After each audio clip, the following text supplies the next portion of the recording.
Hello बच्चा लोग, कैसे हैं आप लोग।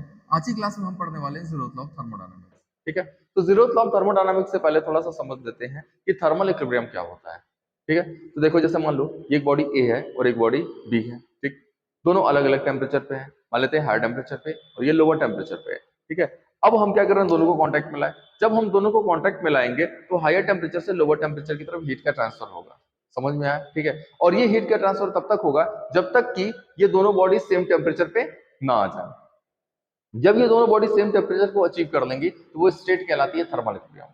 मतलब कि थर्मल इक्विलिब्रियम एक ऐसी स्टेट है जिसमें कांटेक्ट में जितनी भी बॉडीज होती हैं उनका टेम्परेचर सेम होता है। जैसे मान लो अगर हम कहें कि ए बी के साथ थर्मल इक्विलिब्रियम में है, ए का टेम्परेचर है मान लेते हैं 70 डिग्री सेल्सियस। ए का टेम्परेचर कितना है? 70 डिग्री सेल्सियस। तो बी का भी टेम्परेचर कितना होगा? 70 डिग्री सेल्सियस होगा। इतनी बात समझ में आई? चलो अब हम देख लेते हैं कि जीरोथ लॉ ऑफ थर्मोडायनामिक्स क्या होता है। अब जीरोथ लॉ ऑफ थर्मोडायनामिक्स समझते हैं भाई। देखो जरा, मान लो ये है बॉडी ए, ये क्या है? बॉडी ए। ठीक है, और ये है एक बॉडी बी। ठीक, अब ये ए और बी जो है वो सेपरेटली एक थर्ड बॉडी सी के साथ थर्मल इक्विलिब्रियम में है।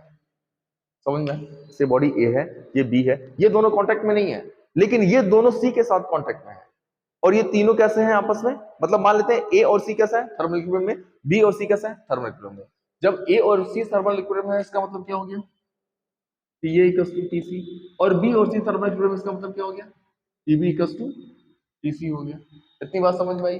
अगर ये दोनों थर्मल इक्विलिब्रियम में है और ये दोनों थर्मल इक्विलिब्रियम में है तो इन दोनों के बीच कांटेक्ट ना है, फिर भी इन दोनों के बीच कांटेक्ट नहीं है, फिर भी ए और बी थर्मल इक्विलिब्रियम में होंगे, ऐसा जीरोथ लॉ ऑफ थर्मोडायनामिक्स बताता है। मतलब कि क्या हो जाएगा यहाँ पे? TA equals to TB equals to TC होगा।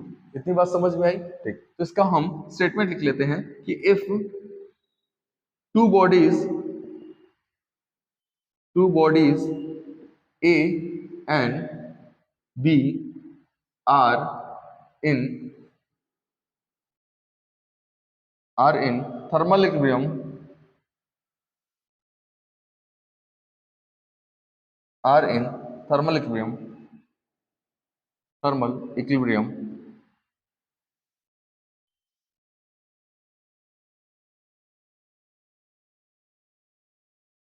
with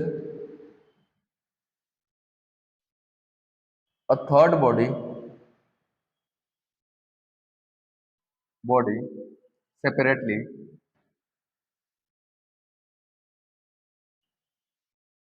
then A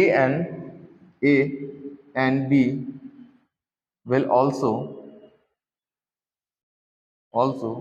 be in thermal equilibrium। समझ में आ रहा है? ठीक है, मतलब कि ए और बी सेपरेटली अगर सी के साथ थर्मल इक्विलिब्रियम में है तो ए और बी भी आपस में कैसे होंगे? थर्मल इक्विलिब्रियम में होंगे। मतलब ये पूरा का पूरा सिस्टम कैसा होगा? सिस्टम का टेम्परेचर क्या होगा?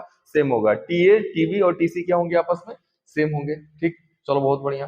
अब हम देख लेते हैं application of zeroth law of thermodynamics क्या होता है। ठीक है, देखो अगर हम बात करें एप्लीकेशन ऑफ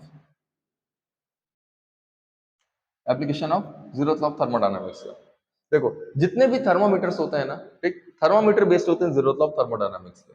ठीक, तो देखो भाई थर्मामीटर्स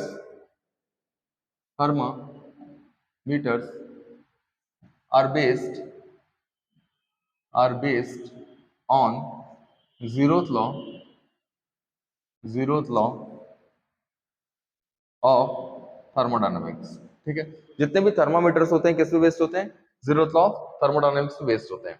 समझ में आया? चलो अब ये कैसे होते हैं समझ लेते हैं। जैसे मान लो ना ये एक बॉडी ए है, ये बॉडी क्या है? ए। ठीक, अब ये एक इस बॉडी का हमें टेम्परेचर मेजर करना है तो हम क्या कर रहे हैं, एक थर्मामीटर इसके कॉन्टेक्ट में लाए। क्या लाए? थर्मामीटर। समझ, ये क्या है? थर्मामीटर है। ठीक है, ये क्या है? थर्मामीटर है।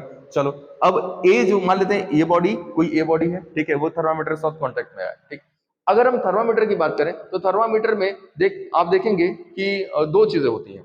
एक तो होता है थर्मामीटर का बॉडी, मतलब आउटर बॉडी, ठीक है, और एक होता है थर्मामीटर के अंदर एक फ्लूइड होता है, ठीक है। जैसे क्या होता है ना, जब आप क्या करते हो, बॉडी को कांटेक्ट में लाते हो तो फ्लूइड राइज करता है और आपको बताता है, एक सर्टेन लेवल तक पहुंचता है और बताता है कि ये टेम्परेचर है।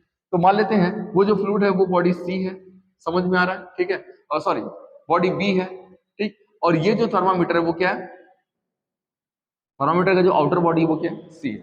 अब ए सी के साथ कांटेक्ट में है, बी सी के साथ कांटेक्ट में है, ए और बी का कोई भी कांटेक्ट नहीं है, तो ए सी के साथ कांटेक्ट में तो ए सी के साथ थर्मल इक्विलिब्रियम में आ जाएगा, बी सी के साथ कांटेक्ट में तो बी सी के साथ थर्मल इक्विलिब्रियम में आ जाएगा। समझ में आ रहा है? तो according to zeroth law A और बी भी कैसे हो जाएंगे, थर्मल इक्विलिब्रियम में हो जाएंगे। मतलब कि A T A equals to T B equals to T C होगा। इतनी बात समझ में आई, ठीक है। मतलब तीनों के तीनों का टेम्परेचर क्या हो जाएगा, सेम हो जाएगा। जब ये ना, जब बी फ्लूइड इसके टेम्परेचर तक पहुंचेगा तो ये क्या करेगा, जैसे इसका फ्लूइड का टेम्परेचर बढ़ेगा तो वो क्या करेगा, एक्सपेंड होगा, एक सर्टेन लेवल तक पहुंचेगा और उसको देख के हम बता देंगे कि हाँ इस बॉडी का इतना टेम्परेचर है। तो बेसिकली जो जितने भी थर्मोमीटर्स होते हैं वो किस पे बेस्ड होते हैं, जीरोथ लॉ ऑफ थर्मोडायनामिक्स पे बेस्ड होते हैं। आई होप आपको जीरोथ लॉ ऑफ थर्मोडायनामिक्स समझ में आया होगा, ठीक है। ऐसे ही जो भी थर्मोडायनामिक्स के कंसेप्ट है ना, मैं धीरे धीरे एक एक करके अपलोड करता रहूंगा। अगर आपको पसंद आएगा, ठीक है, तो लाइक कर दीजिएगा और चैनल को सब्सक्राइब कर दीजिएगा। Thank you.